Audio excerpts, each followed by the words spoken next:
Tips keempat. Orang kaya membeli aset. Orang miskin hanya mempunyai pengeluaran.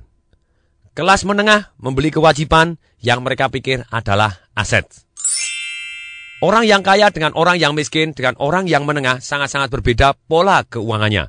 Dari pola ini akan terjawab kenapa orang yang kaya semakin kaya, kenapa orang yang miskin bablas miskin, dan yang menengah tidak kaya-kaya. Mari kita perhatikan. Pola orang miskin tidak peduli berapapun besarnya penghasilan mereka langsung masuk ke pengeluaran. Mereka sewa, mereka makan, mereka bayar pajak, mereka beli pakaian, mereka pergi piknik, bayar untuk transportasinya, semua duitnya masuk ke pengeluaran. Akhirnya mereka tidak pernah kaya. Salah satu contohnya adalah Mike Tyson. Ketika Mike Tyson punya duit berapapun, mereka masuk ke pengeluaran. Akibatnya Mike Tyson sampai hari ini malah punya utang yang begitu besarnya. Pola orang menengah.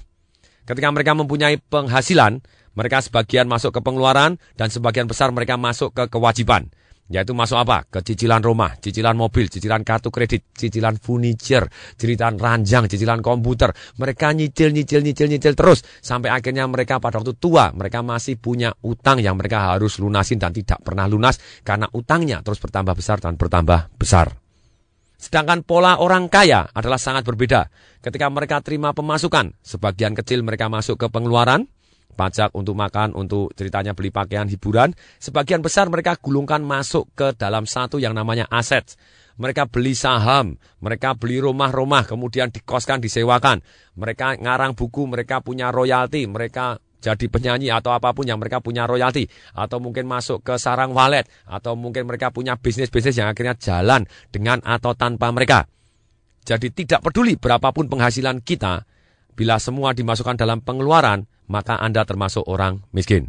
Pertanyaannya begini, sudah sekian tahun kita bekerja, pertanyaan saya, apakah yang ada di dalam rekening kita bertambah banyak atau tidak?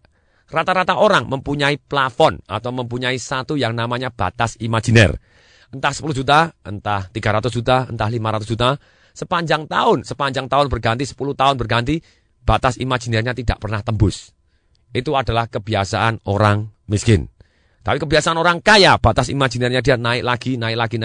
Dan setiap tahun uangnya terus bertambah banyak. Dan kenapa kok tambah banyak? Karena mereka gulungkan ke dalam satu yang namanya aset yang akhirnya menghasilkan income atau passive income untuk mereka sendiri.